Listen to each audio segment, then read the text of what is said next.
So, there's recently been some discourse on the Bird app and beyond about content creators and their responsibility to their audience. It's brought up a lot of different viewpoints, some good, some stupid, and honestly, while I do think that this is something that needs to be talked about, as people do spend lots of time online and consume lots of content made by countless people, there does need to be a set of rules or guidelines, or at least a vibe check at the DigiDoor to make sure everyone is on the same wavelength. The source of this conversation is of course iDubbbz, which, to give you some context, is a large creator that has a very controversial past in which a lot of his content included the use of many slurs, though the one for me was the use and honestly overuse of N-I-double-G-er, among other offensive words, but you know. He's well known for his Content Cop series, critiquing and dunking on content creators that he dislikes and that are worthy of very tough criticism. In theory, those videos aren't so bad as they're just criticism against people that have done bad things that are worth pointing out. However, in practice, with all of the context included, aka lots of what is considered edgy content, for some it's time to grow up out of that, and for others, it's not a big deal. Personally, I'm not a fan of his previous reasoning and using the word, but he's now realized that what he was doing wasn't so cool, and I appreciate that. However, since his apology video, the discussion of whether or not content creators are responsible for their audiences, as he had mentioned how he feels responsible for creating a toxic fan base of incels and racists, his words, not mine. Frankly, I don't agree with the silly thought that his content turned normal people into incels and or racists. I do think he just made content that appealed to their sick sense of nature, because believe it or not, these people exist out in the wild normally. Ideally, their spawn rate isn't as high as it used to be, but they still exist. There's way too many people on this planet to naively assume that horrible people just don't exist. Like, sure, people can do bad things and be petty every once in a while, but there are also people who like to watch the world burn or even want to light it themselves. Now, with that being said, while whatever content you make does end up attracting people that have the same outlook or vibe as you, yes, you are creating a community based around a few similarities. I mean, that is how being a content creator works, obviously. But with a growing platform, are you responsible for the people you end up drawing into your community?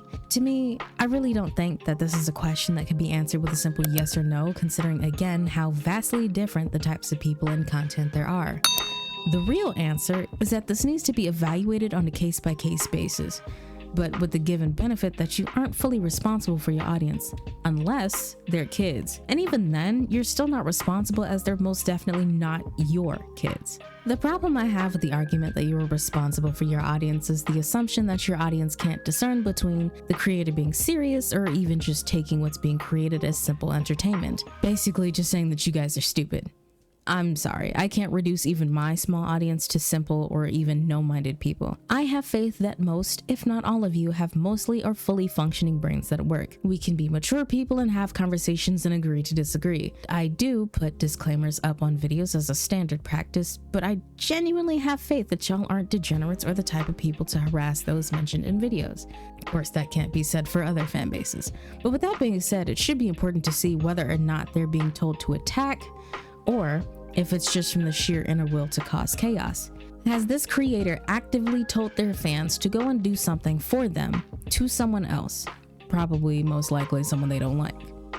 You know, in cases like Madame, where she sent a slew of fans to an artist that drew stills for her because she refused to pay or even give proper credit for a long time, making Instagram posts giving out the number of the minor that drew art for her so her fans could go and harass them. Madame, being a creator that was in her early 20s at the time, couldn't think past her high school years to not do immature and honestly potentially dangerous things. Though at this point, she has received more than enough criticism for her immature handling of the situation that she's no longer on YouTube as far as I know. Or Maximilian Muss, who sent his fans after a handful of streamers in the name of Weast.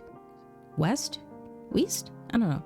Someone he had beef with. Weast at one point interviewed Max, asking him questions that I would assume didn't make him too happy with the implications that he's manipulative. So in Weast's name, he's had his fans go and say tons of horrible shit to streamers to try to get him banned from Twitch.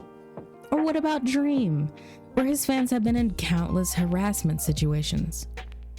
I'm sure there are plenty of other cases where influencers, creators, whatever you want to call them, have used their community against others in a way to silence or intimidate. But if we are ever going to try to say that people are responsible for the actions of others, I feel like this should genuinely be one of the very few cases in which this argument can be used against them. Other than that, we as people with varying levels of influence over others, if we're not directly telling people to do horrible things, I don't think we're responsible for what our community does. One thing I do want to note is that I feel that this is a bit of a funny time to try and bring this up, as I feel like parts of the internet are in a way trying to scrub themselves to be a little more family friendly or ad friendly, as I usually don't want to say it one place in particular, but I can't quite place my finger on it.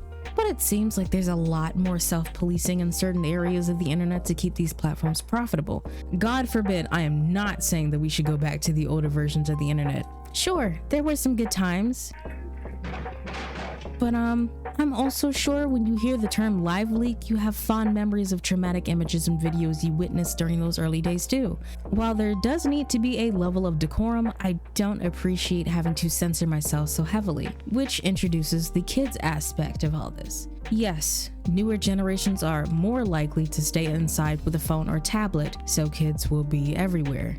I'm sure it'd be best for them to stay with content better catered towards them though, and that's a topic in itself, but kids shouldn't have access to everything, and it's perfectly fine for there to be spaces that are designed not with kids first thing in mind, at least in terms of entertainment. With the way how many of these platforms work, we can't even curse or show game gore in the beginning of videos.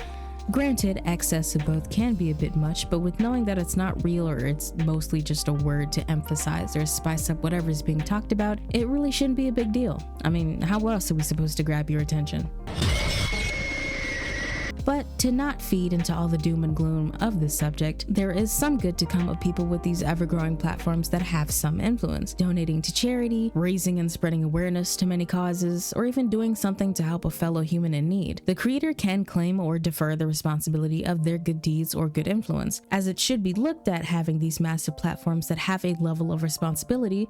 Given that you have some level of authority, you're still just as average as the next person. The only difference is the level of visibility. Everyone still has their own brains, beliefs, morals, principles, whatever code they live by, to do as they please, or, good old free will.